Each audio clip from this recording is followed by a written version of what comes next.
Hey yo, what up, what up, what up? It's Lamech with Selah Sports TV. What up, fans of the fucking sport? Yeah, we right back at it, right?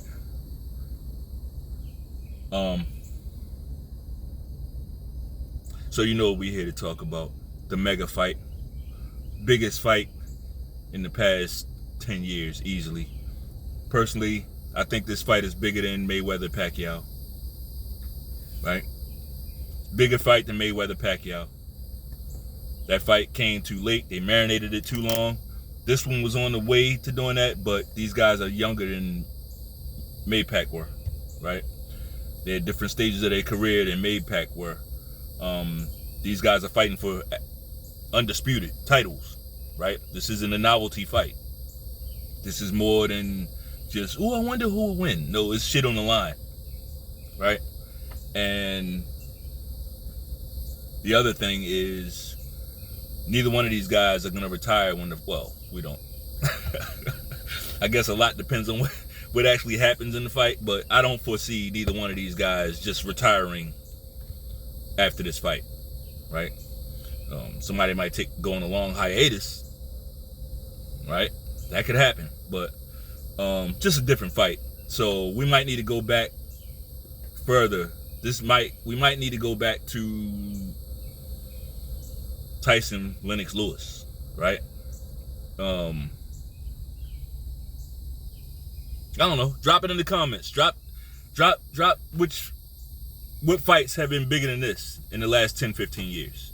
And I'm talking about Errol Spence and Terence Crawford, right?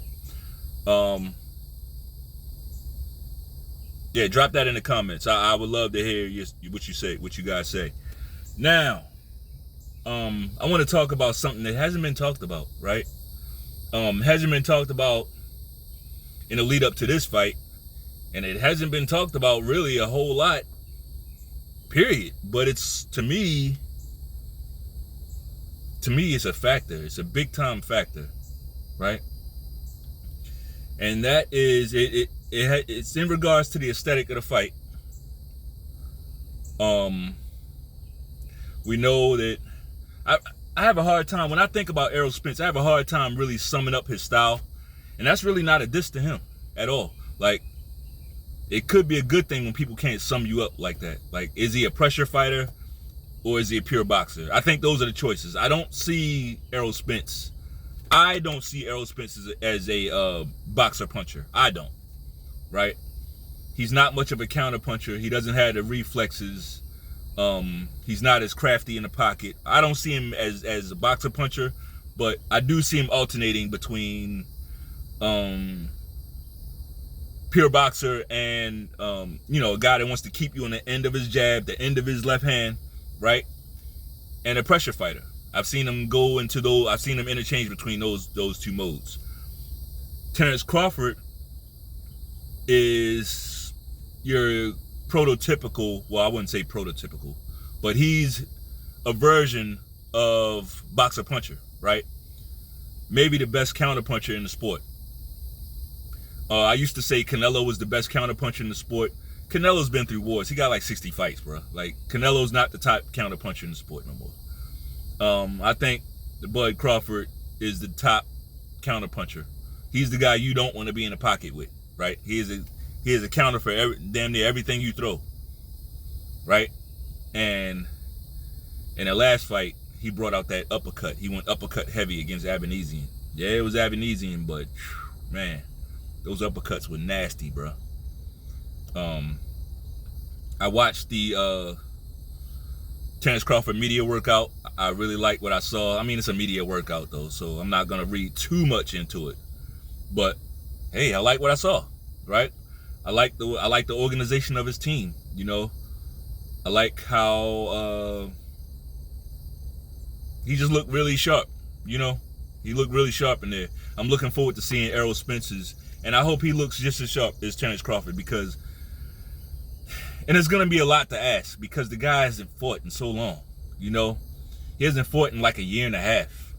Errol Spence, like, it's gonna be hard for him to step in the ring, and just hit the gas, right?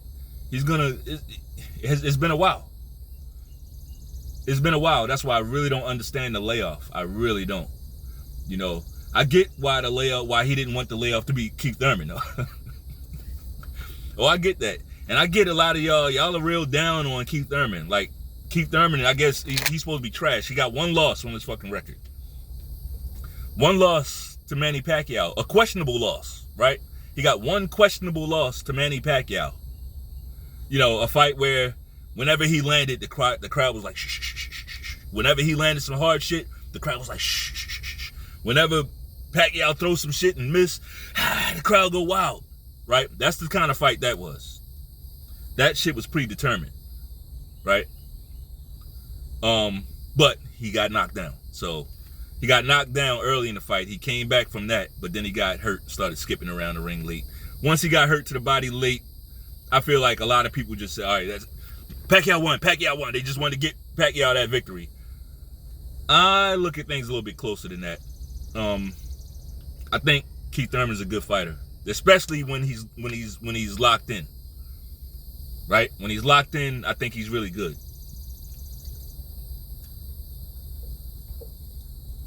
Not nearly active enough, right? Not nearly active enough. But we know what promotion he's been on, right? None of those. Which one of those guys are active? Like, which one of those guys are consistent? Errol Spence ain't even active. Errol Spence had something like what?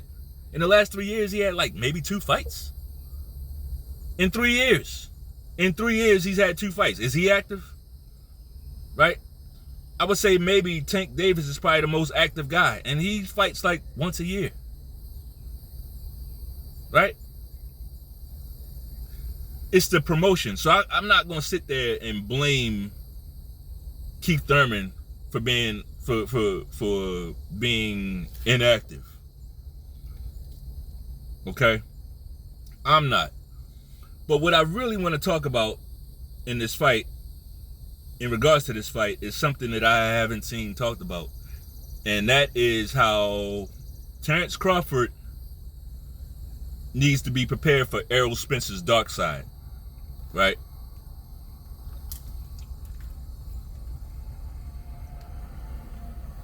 Terence Crawford needs to be prepared, fully prepared for Errol Spence's dark side. I think we're going to see it.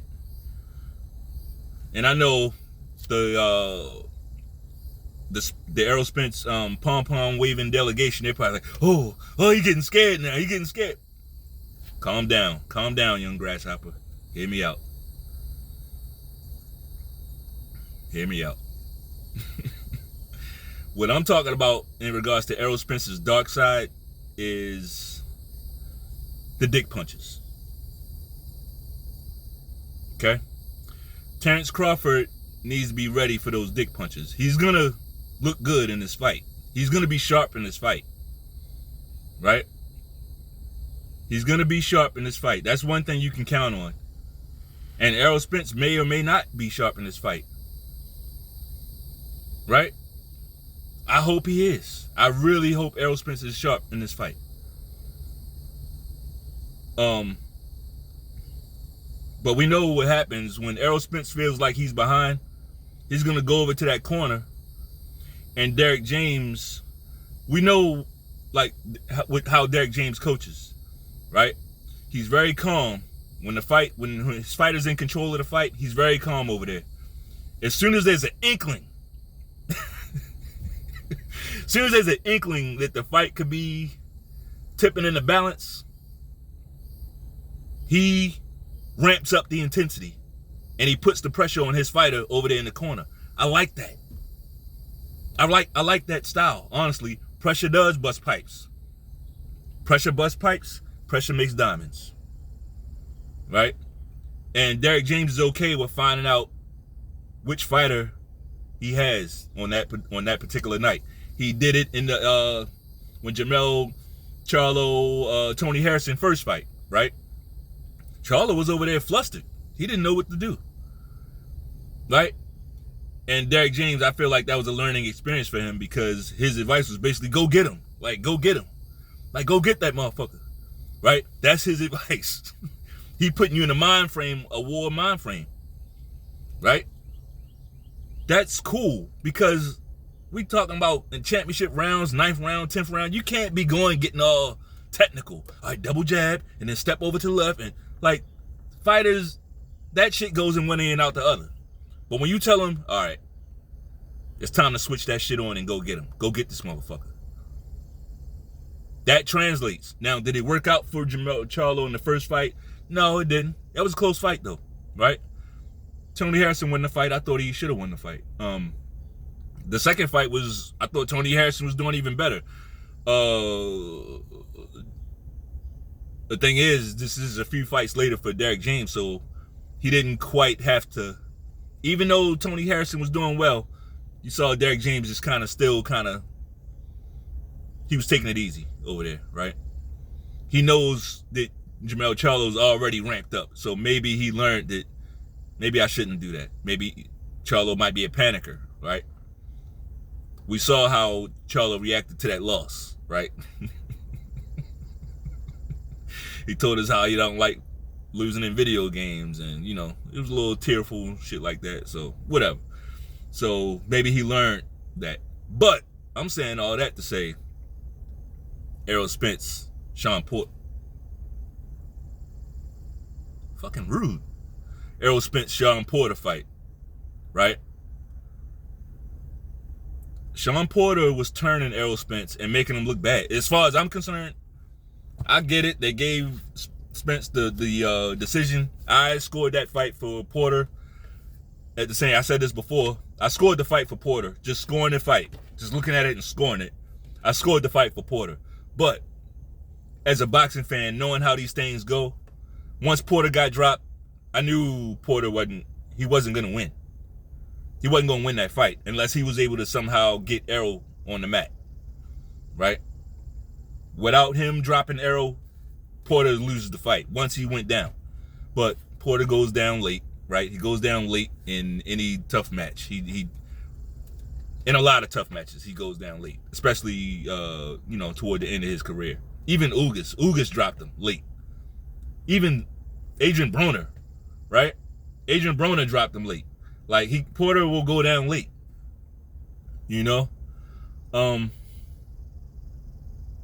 But the dick punches, the low blows. Crawford needs to watch out for that. He needs to watch out for the dirty boxing. I don't really see Errol Spence as a punch behind the head type of guy. I don't really see him doing that, but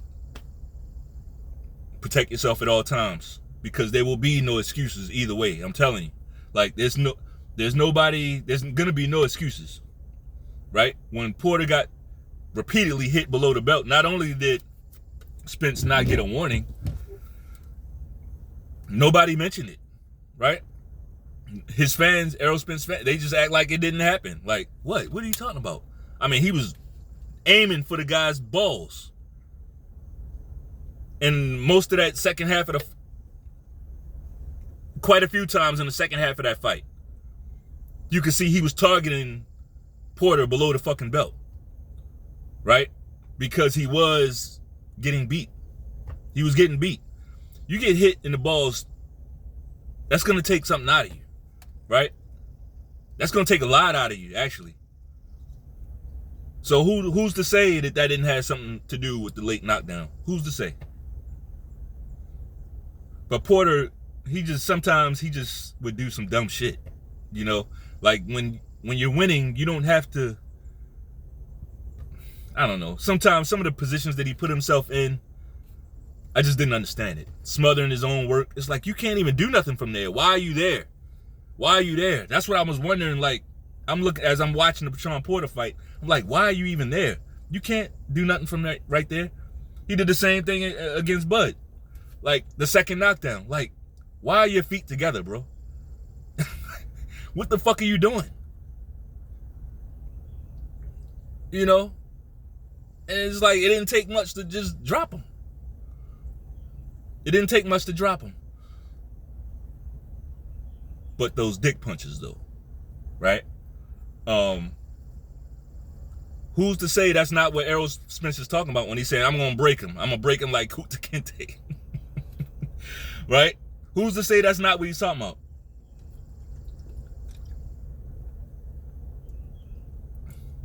That could be exactly what he's talking about. And guess what? That's effective. Not for nothing. Go back and look at Derek James' career. He's been disqualified from fights for fighting dirty. Right? Let's not act like this is beneath those guys. It's not beneath them. We've seen Spence do it. We've seen Derek James do it. Right? Derek James, he's been disqualified from fights for low blows. Right? And that's his trainer. So, I'm sorry. I know a lot of guys don't like hearing this. It sounds like an excuse, but it's not an excuse. Like, tell me where I'm lying. That's what you do. Before you hop in the comments and say, oh, you coming with excuses, just show me where I'm lying. Once you show me where I'm lying or where I'm saying something that's not true, then you can say, like, all right, this guy is scared. Or I'm changing my tune or whatever. Show me where I'm lying. If you can't do that, gotta shut the fuck up. Gotta shut the fuck up, right? Simple as that. Something else that is not only the low blows, it's the hooking your arm, holding on to your arm. When the referee is over here, hooking the arm and going and winging off shots with the lead hand, right? When Errol Spence is banging out on the inside, like that's what it looks like most of the time. It's not like it's not clean punching. It's hooking arms so you can't defend it and winging off shots, right? It's really not that impressive to watch, honestly. I get the effectiveness. It's very effective. I will never take that away from him. And frankly, the referee says protect yourself at all times. The referee says that. Right? It's just like LeBron James. LeBron James, his style of play, I don't know about so much now. Now he's more of a three jack. He just jacks up a bunch of threes. That's what I see. But I'm talking about LeBron James at his best. To me, I didn't enjoy watching it. But can I say it wasn't effective? No. Like, I don't enjoy watching him get the ball around half court, clear the floor out, put everybody around the 3-point line, and run over whoever's in front of him to the rim. I don't enjoy. To me, that's not that fun to watch. It's not graceful. It's not, it doesn't really look that skillful, right? Because it's not even like he's blowing past. He doesn't even have a quick first step. It's more like a grind down to the middle of the lane, move you off with his offhand, and lay it up. Body, he's big. He's a big guy. He's going to body you and lay it up, right? It's effective. It's effective.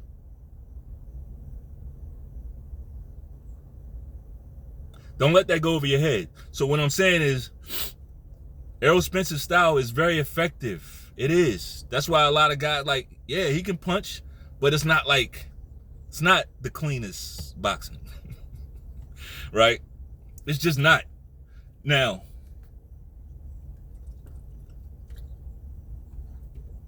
Errol Spence is talking about he's going to move up to 54. See, that doesn't translate when you move up. That shit that you're doing at 47, that won't translate moving up. It won't. That shit will not translate. You won't be able to do that to those guys.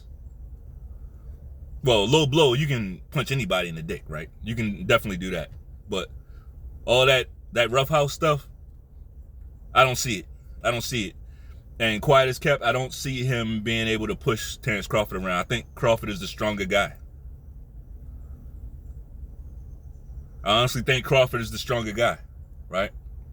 Between these two. But that doesn't mean that a guy can't hit him with some sneaky shit in the clinch. All that shit counts. All that shit, it might not count on the scorecards, It shouldn't count. It shouldn't count on the scorecards, right? But it's still putting some type of money in the bank, right? Just because the judges don't count the shot, the opponent still felt the shot. It's going to count when you talk about investments, right? It's definitely going to count. So we'll see. You know, I also think hopefully Crawford has some tricks up his sleeve. You know, like if the guy fights dirty, you just got to go there with him. You know, you just got to go there with him. I think I get a little cold or something, man. I ain't on that bullshit, so don't even trip.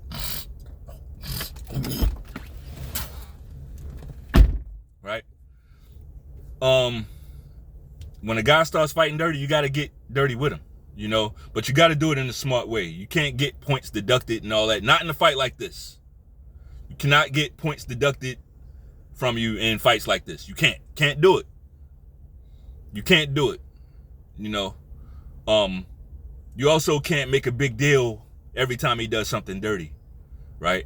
Psychologically, you don't want to do that either.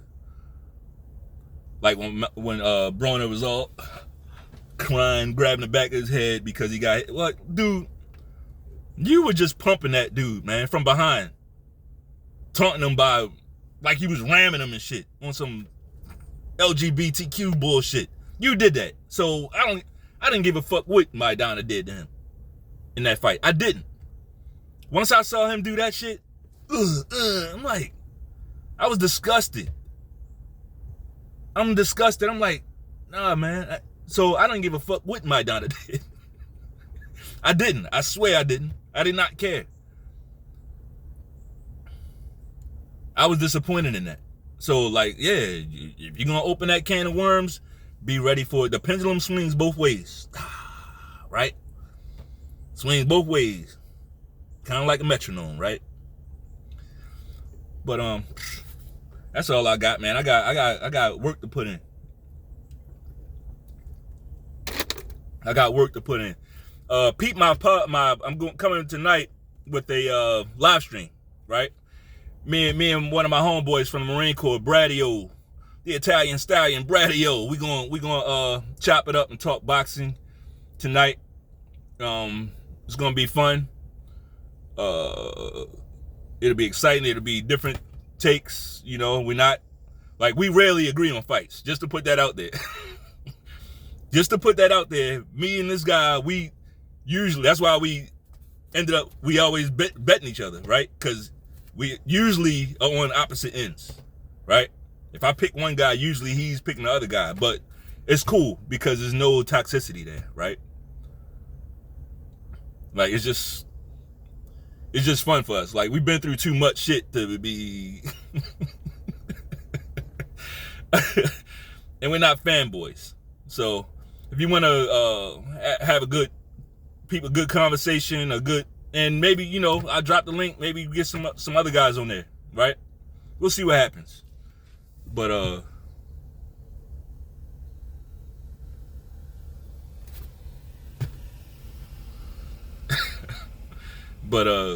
yeah,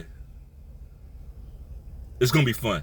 So hopefully y'all can tune in. That'll be around 9 p.m. And we'll see you there.